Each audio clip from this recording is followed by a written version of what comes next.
finally, this is Rachel with short and sweet reviews for a little chosen chat. And so it's been so long, a lot of life changes, such as moving to a different state. So hence the being gone for so long and new job and all that. And yes, I'm not wearing a chosen shirt, but at least I have kind of like, I feel like there's sort of teal lights in the background, and maybe I'll figure out a setup at some point, but so far so good. Anyways, I'm gonna get right into it because we have let's say, I guess 6 episodes to talk about, because I'm gonna talk about episode 3 through 8 of season 3 of The Chosen. Episode 8, since it's airing tonight, probably shortly after this loads. Since it's going to be airing tonight, I'll go into less spoilery or less details about that one. But here we go. I'm just because it's so many, I'm not gonna go super in depth about each of the episodes, but you know, more so kind of some highlights. But I'm just gonna get to it. So episode 3, this is probably one of the more Jesus centered episodes in the series, other than since maybe season 1 episode 3, the little children episode, because I think essentially there's like no other of the 12 apostles in this episode. It's an episode strictly following around Jesus and him going back to Nazareth. I can't speak right now. And just him kind of getting back to his hometown and seeing his mom again, celebrating the holidays, and we get to see Lazarus for the first time. I don't know if we can say in canon, because we saw him in the Christmas special, but I guess in the current timeline, this is the first time seeing him, and that's exciting. And we kind of get a taste for like his personality and how The Chosen is going to portray him, because in the Bible we really don't have a lot of details about what he's like, other than he was like Jesus' best friend, and that I won't go into spoilers, but you know, just some emotional stuff happens. So going into that, and we also get to meet Mary and don't mind my little dog in the background. We also get to meet his sisters, Mary and Martha. And not to hate on Martha, you know, they're pretty much almost every Mary needs a Martha to kind of keep them from totally being in not necessarily the clouds all the time, but sort of. But I really did like Mary in this episode, and I'm excited to, you know, see her later. And you can definitely see those kind of personality traits there already that, you know, she's more known for later on. And yeah, I guess there was some some pretty big things in this episode. And again, not that I don't, it's weird. I think not that I hate any of the Chosen episodes, but just as far as like episodes that people might be like super enthusiastic about and everything like that, I I guess I'm just a little bit less enthusiastic about. Like, I know some people love this episode, and again, not that's bad, just I'm like, okay, that was a good solid episode, but it's not like it was my favorite. But now that I'm going back, there's definitely a lot of things, and I can't believe I forgot this part of it when I was writing things down. But we get the whole kind of famous synagogue scene of him going back to his hometown, preaching in the synagogue, and everything that goes down there, including the "I am the law of Moses" line, and the whole not Mormon context of it.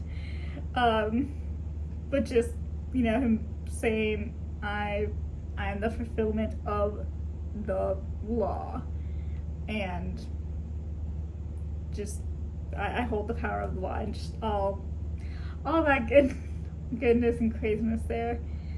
And so I'll backtrack a little bit first, because this was the beginning of the episode, that we get more. It's kind of interesting getting almost exclusively like chosen lore, so to speak, because they bring in something that's not technically biblical, but if you know what about, where it's going, and just kind of like that fun aspect to it with Jesus' father Joseph, and adopted father Joseph, and this bridal that you kind of know, if you know where they're probably going with that. And it's crazy, just like this whole little lore things that they've definitely brought in on this season. And then at the end of the episode, we have I'm just gonna say the Jesus Jedi moment, and his little quote unquote Jedi mind tricks, and how that's portrayed, like just everyone's up in arms, and then he's just kind of like, no, that's not what's happening here. Okay, bye. With that. And at the very end, I really like how you kind of see almost I don't know if wingman is the right term here to describe, but just just how supportive and just a friend Lazarus is to Jesus. Just multiple aspects of this episode. Hype man, I think that's more it, and just how he's there for Jesus, and you kind of definitely see that friendship there. So it's interesting to see how that will grow and then pay off later in the series. And I talked way too long about that episode to keep this remotely on the shorter end, so I'll try to go faster, and that kind of works because 4 and 5 are a part 1 and 2 because they leave you with sort of they leave you with a cliffhanger on episode 4, which is kind of crazy because you're like, wait, what? Where's the rest of it? But you know what's going to happen with the rest of it. Sorry. With the rest of it, but I will get into more what that whole thing is about, the episode 4 and 5. So kind of the main part is they introduce the pregnant sister in this episode? But just kind of the repercussions of the broken cistern. And that leads to Eden, kind of going through her own thing and sort of her own shame in a way. Meets Veronica, who, well, I guess I can't say spoiler because the episode's already aired and, it's in the Bible. Meets Veronica, which is the woman with the issue of blood. So she meets her, and you kind of get a better picture of the gravity of what that would be like to be a woman bleeding for 12 years. At any time, that would be horrible and debilitating, but especially in that time in history, how ostracized you were, and just what that would mean for your quality of life and what you'd have to do to survive.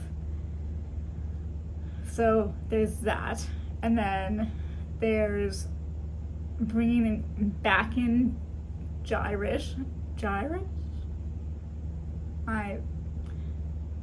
When I'm saying, I can't think how to say it. Jairus. Yes, that's his name. His storyline, and I kind of thought this was pretty interesting because last time we see him, he's almost not necessarily skeptical or reserved, but just he's almost shutting Rabbi Yosef down with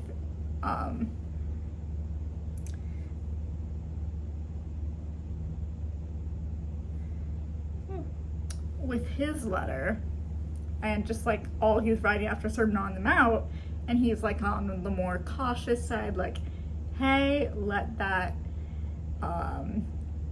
let that letter cool down and everything. But then you have him just comes in guns a-blazing in this episode and was like, oh my goodness, yeah, this dude is a messiah. Like, this is who we were looking for. Just everyone had the wrong expectation or like wrong view of what it was supposed to be. But that's not what scripture says. And this is him. So he's just full on Team Jesus when he comes back and just is really enthusiastic about it and everything. And then you bring in the kind of the cliffhanger, which is his daughter, had been oh no, she wasn't sick at the beginning of the episode, but you come in, I think maybe her stomach hurt, I forget the full series of events, but long story short, at the end of the episode, he's, all in this good mood, and then his wife goes in to check on their daughter, who I think had like a little bit of a stomach ache or just, wasn't feeling well. So the wife goes in to check on the daughter, and just this terrible, nothing good is coming from that scream is the end of the episode. And I believe it's in this episode that we get the kind of first more friendship like interaction or friendly like interactions with Gaius and Simon Peter, kind of mirroring / foreshadowing what Peter has in his future with another certain centurion. And just, man, gotta love those relationships with Gaius. Just him and Matthew, and him and Simon Peters. Just he kind of acts like this, tough Rome guy, but then just you can tell he overall has a good heart. And that's brought up a little bit later by Matthew. And so they're kind of working through stuff together, and they just have this conversation. I'm kind of mixing 4 and 5 together. And then later on they end up working on the cistern together, and you find out that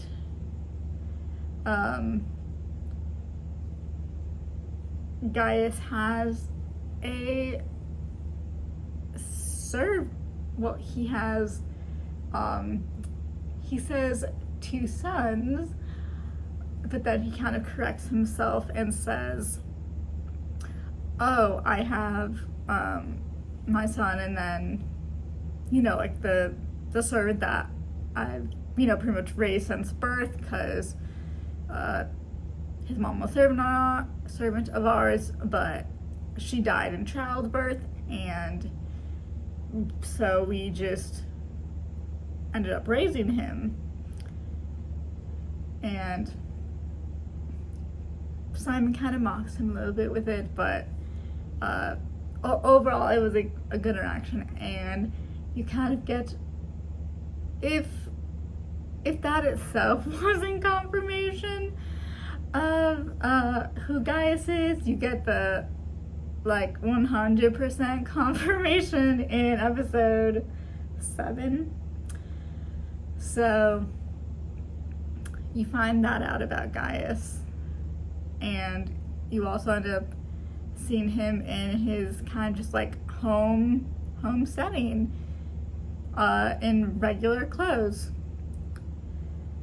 So there's that. And so moving on to episode 5, there's definitely some mix up with 4 and 5, because sort of go together. Anyways, and episode 5, you have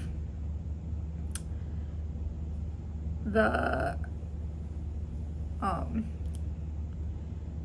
disciple, 2 of the disciples discover Veronica just passed out at this random place, and she finds out that she's with Jesus, that they're with Jesus, and you find out that she knows Jesse from the Pool of Bethesda, and that's how she knows about Jesus.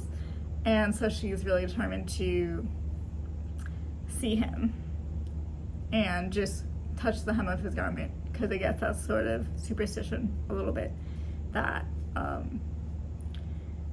that can heal. And the disciples bring that up, but she's like, but this is the rabbi, this is the Messiah. And okay, I'm gonna backtrack a little bit, because I totally forgot this was the beginning of episode 5. I knew I was missing something. But you discover at the beginning that Eden had a miscarriage, and a pretty traumatic miscarriage at that. And that's been what's going on, pretty much ever since Simon Peter has been back, and sort of that tension and just distance between them, because she never told him about that. And we found out what was going on, and kind of almost that kinship of why she feels closeness with Veronica in that way. So of course a big crowd forms, and oh right, so the doctors essentially say to Jairus, pardon all the backtracking, my brain's just trying to get everything straight with it. So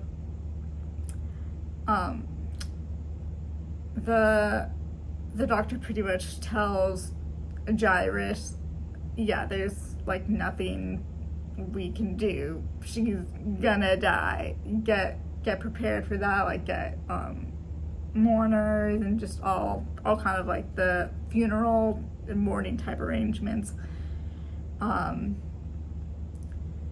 And when he hears that, he kind of just like goes rushing to try to find Jesus, and he goes to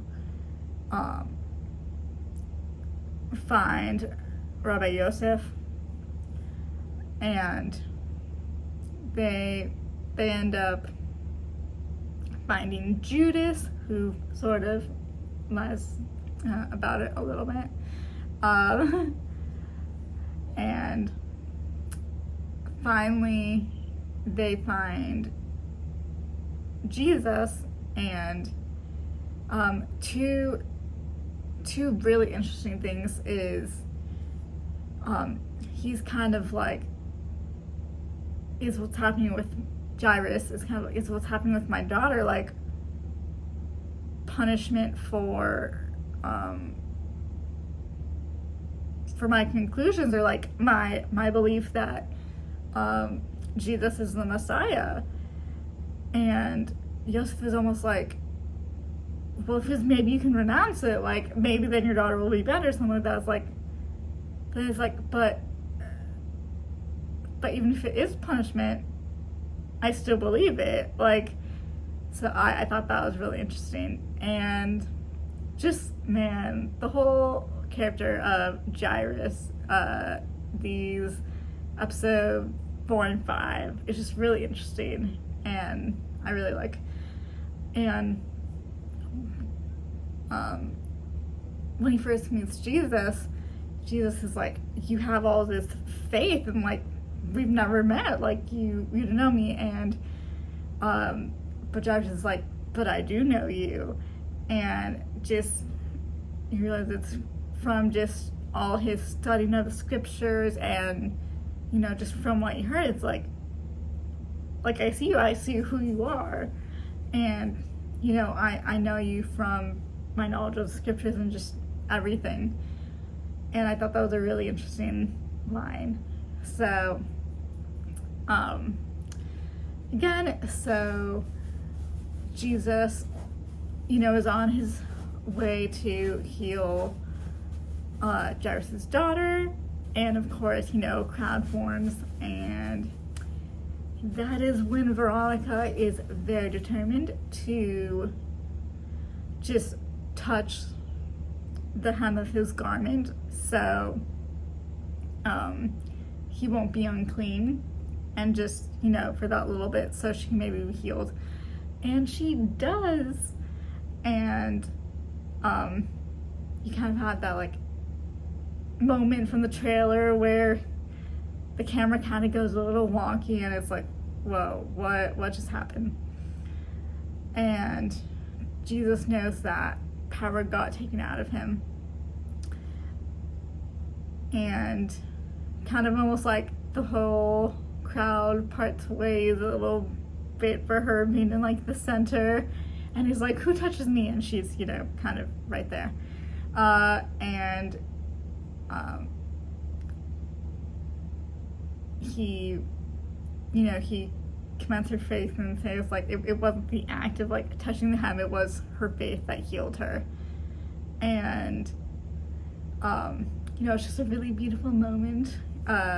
You know, she's been estranged from her family for years because of all of this, and he calls her daughter, and that she has blessed him, you know, by her faith and everything like that. Almost a your faith is beautiful moment there. And you know, she goes off and just like cuts all these layers and everything off that she's had to, kind of conceal her problem and just deal with her problem, because, she's healed now and she's clean. And, throwing off all of that. And then we move to, we finally get to the house. So the story's kind of changed here, because someone doesn't come to let him know that she's dead. They only find out when they get to the house, and Josh is like, why are all these people here? Like, I brought you this, why are these people here? And that's when they found out that the daughter died. And, Jesus tells everyone to get out, and it's just Simon, Peter, James, and John. And then, of course, he heals the daughter, and instead of, I believe it's Talitha Kume, in the Bible, he said, which means like, little girl, get up. He says, little lamb, arise. Yes, I think something along those lines. So it's a little change there. Although technically, like, if you look at the languages, apparently, that's a translation of it. Sort of almost like a little nickname type of thing. And, at least according to, what is it? Like the after shows. So that was interesting. It kind of caught me off guard, because, you read the Bible and, like, you sort of, like, picture certain some of these, like, specific lines. So when it was different, it kind of caught me a little off guard, but that was interesting to hear about. And then, of course, she raises from the dead, nothing like that. And he says, tell them nothing. And then the very end of the episode is the woman with the issue of blood, Veronica. She's just like just kind of dips back into the water, just kind of I guess cleaning herself and just like refreshing herself from the healing and just all that had happened. And then Jesus and all his disciples come, and they just like run into the water and are just like playing in the water, essentially doing like chicken fries, and just it was pretty fun to see them just like having a blast playing in the water like that. And then you see Eden, kind of the ending scene is just like Eden looking at all this, just distraught, like all this joy, and then she doesn't. So that moves us on to episode 6, and episode 6, see, I don't, no, okay, I think I did hear that there was pretty positive reaction, but I just don't personally have as much love for this episode. But this personally was one of my favorites of this season, almost kind of exclusively for, like, not exclusively, but a big part of it was the beginning part of this episode, which is just how artfully and just like in such a cool way they did this like little dream sequence of Jesus and the disciples in the Garden of Gethsemane. And then you have Pilate's wife wake up from that dream. At first I thought that was kind of Pilate, so it confused me a little bit. But because I think I'd heard about a young Pilate before I saw this. But then then I realized it was Pilate's wife, like when she spoke and everything. So, or maybe I'm not positive who it was, but it's Pilate's wife that woke up from from the dream with that. And there's like a little snake going throughout the whole kind of episode. The whole dream sequence, and she wakes up and she sees Pilot kind of putting on a snake bracelet. So she's kind of like taken a little back by that. And you also see just people being crucified, right outside their window, essentially. And she's kind of disturbed by that a little bit. And then we have Pilot going to go see Atticus. And just their interaction was pretty great. And where that can go in the future and what that means for Pilot and his decisions later on, wink wink, with Atticus. And like I kind of knew about, and I guess I wasn't fully expecting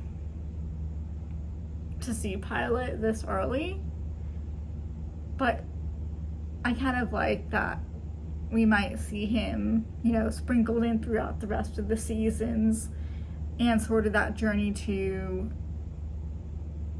which I guess I should have known because The Chosen, sort of that backstory and journey to where his headspace is at and what kind of person he is, that he ends up making the decision he does later on. So, and you also, the fact that he's young in this, which is pretty different from how he tends to be portrayed, but I really like how he was portrayed in this. It was very humorous and very well done. So there's that with Pilot, and let's see. I sort of talked about Simon and Gaius working on the cistern, but I feel like that was episode 5. Yes. Man, I'm trying to remember all what happens in this episode. I really don't.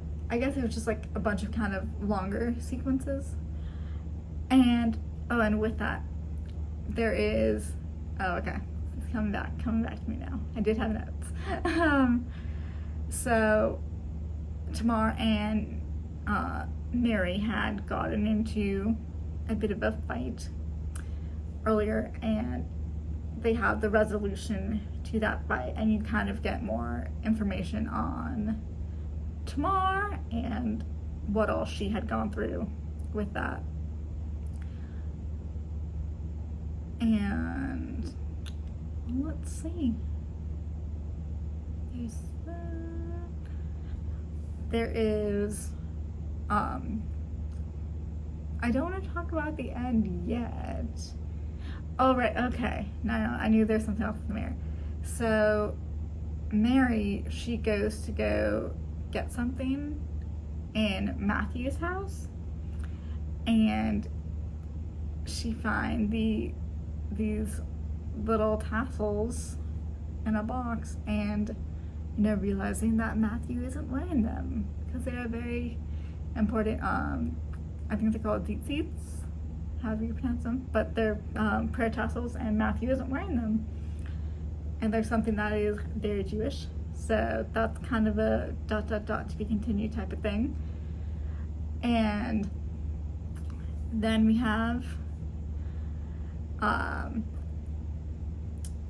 let's say, alright, then we have the big conflict between, or not necessarily conflict, but confrontation with Eden and Simon, where she finally explains what happens, and it's definitely a whole lot of emotions going on, because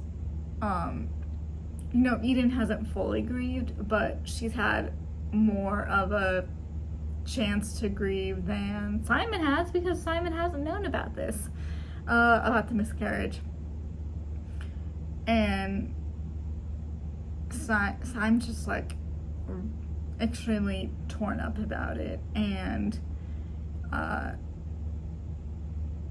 just kind of like, why would Jesus allow this to happen and everything like that. And Eden is kind of like, I'm not the person to ask about that and everything. Just it was a pretty intense, pretty interesting conversation. So, I totally forgot about this in episode 4, because it kind of ties back to Simon, and like all of the apostles had been gone on the 2x2 that they were sent on in episode 2, and that's the beginning of episode 4 is all that happened during the 2x2. It's kind of this just black and white sort of montage sequence, and sort of not necessarily the fallout, but just all the disciples' reactions of them coming back and what that was like.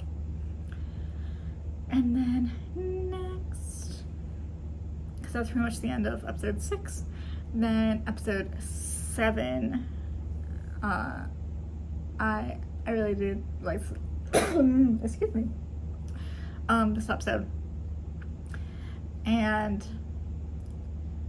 so it essentially picks up where the other episode left off, and Simon's just super distraught about it all, and he ends up wandering into the Roman quarter, where he almost gets into a bit of trouble, but Gaius kind of saves him and a little bit, and sneaks him away into his house, where we meet Gaius's wife and son. And sort of kind of an interesting line is Gaius's wife mentions like, oh, is this the Jewish doctor? And you kind of find out that I guess Gaius had been talking about Jesus a little bit. Simon doesn't say anything to the wife necessarily about it. He's just kind of like, Jewish doctor, like he sort of knows what she's talking about Jesus, because that's probably how he would talk about it. And his son also comes out, and props to that kid. He was adorable like that. He did good job, kid. And that's when you find out that the servant, who is the son's best friend, is sick. And a little bit later on in the episode, you find out that not only is he the son of the servant that died, but it's actually Gaius's son that he had with the servant, because of I guess extramarital affair, and I guess that was just a thing that would happen in Roman culture. But he's saying that he kind of, especially with him being sick and everything, like his son that he had with the servant, it's kind of hard to deny it, and just taking a toll on him, and him feeling guilty about how everything went down with that. And also in this episode, we have more of this was brought up in episode 6, where someone from the Decapolis, which is where Andrew and Philip came from, well, in the 2x2, someone from the Decapolis area comes and says, like, just, oh my goodness, after you preached, just everything blew up and went crazy. You need to come back and, like, explain yourself and, like, explain things, because you didn't, like, fully go through everything and explain yourself. So episode 7, they're coming back from doing that, and on their way, Philip gets hurt because he's just like, all this is weighing on him, and so he trips over just a huge rock. And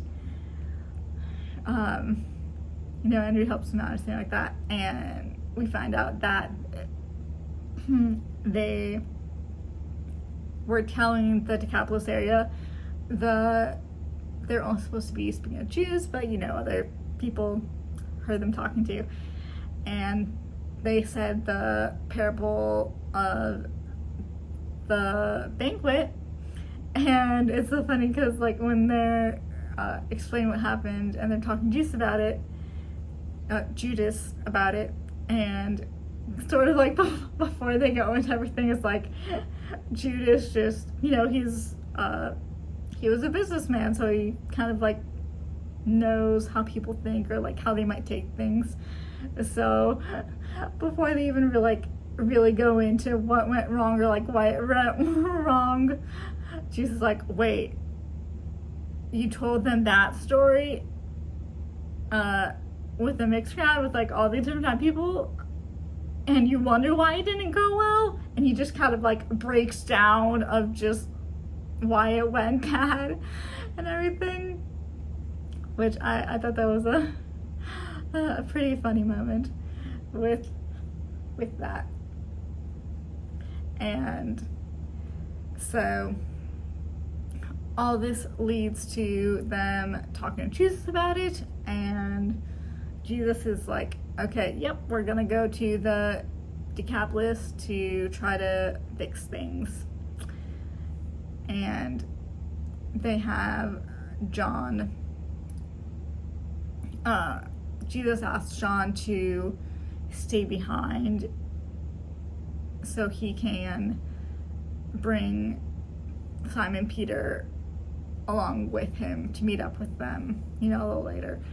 And John is just not having it. John's upset. It's like, can't someone else stay along, or just like, we'll leave him behind or something, because he's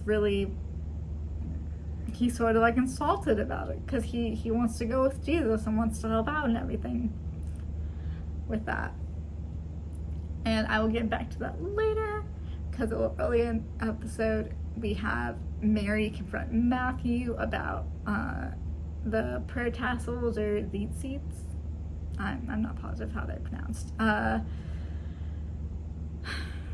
That she found, and he goes into this whole flashback about what happened, and we meet, spoiler, the older shepherd from the first sort of episode 00, the little short film, The Shepherd, and meets him at the booth, and he ends up sort of being this almost Jesus-like figure to his family, and just goes on this whole spiel with that, and just Matthew and Gaius are just sort of confused about this all, and he does this very sacrificial thing, and along with that he gives Matthew his prayer tassels, and not as him, but just him wanting to have them. And you also find out that the shepherd's name is Matthew, so that's That's his whole other thing. And so that's how Matthew got those. And so Mary gives this whole, just beautiful speech, and pretty much just like what he intended was accomplished. Like you have his faith, and you can wear these proud now, and show your Jewishness. So but he doesn't fully know how to do that. So there's this super cute scene of Thaddeus showing Matthew how to put them on, and it's great. Just, man, that Thaddeus is so underrated, but when he has this scene, he's great, and the scene was played very well. Of just him trying to explain, how to put the tassels on correctly and everything, like the deeper meaning behind them. But just Matthew being Matthew through the whole time, and trying to be a little bit more proper and everything. So there's that scene. And so towards the end of the episode, Zebedee kind of calls, I'm just gonna call him Peter, kind of calls Peter out, like, hey, dude, what's going on? Get your act together, and like don't mess with me. I've known you since birth. So and just like get your act straight. And Zebedee's kind of in the middle of that. John comes to go get Peter, and they have their own little confrontation. And as they're walking to go meet up with the other disciples at the Decapolis, because Peter isn't much of a runner, as he says in this episode. Little jab foreshadowing thing, which is funny. So during trying to meet up with them, like in that walking journey, Peter finally, lets it out what happened with Eden, and you discover the extent of how bad it was, and that I guess she almost died, and just all the damage that happened because of that. She might not be able to have children in the future, or be pregnant in the future, because of just how traumatic it was on her body, which is a pretty big deal. And then John kind of snaps out of his own pity party about staying behind and comforts Peter, and you sort of realize it's like why Jesus wanted it to be John to stay behind and be with Peter. And another little joke's like, I know Jesus calls me beloved, but it's only because, from John. So just those little Easter egg fun line things are great. And so the end of that episode is the whole little confrontation, and after that they finally see what's all happening in the Decapolis, and where Jesus and the other apostles are. And that's the end of the episode. And so I'm not going to go into a bunch of episode 8, because that isn't on the app yet, or isn't going to be quite yet until a little later tonight. But you definitely see a couple pretty big biblical moments, I'll say that. One of which because it's kind of been publicized, with the whole feeding of the 5,000. And then another one that was not so much, wink wink, well, and I will say this, at the end of the episode, there's just like, you know, these beautiful parallels between Simon and Eden, and how that all plays out, and that was pretty great, and I really enjoyed that part, and just the whole payoff with other things from like the beginning of the episode that I won't go into, and all of that which is really beautiful. And let's see, and just like seeing the depiction of the 5,000 was pretty great, and how it all went down. And you also kind of see how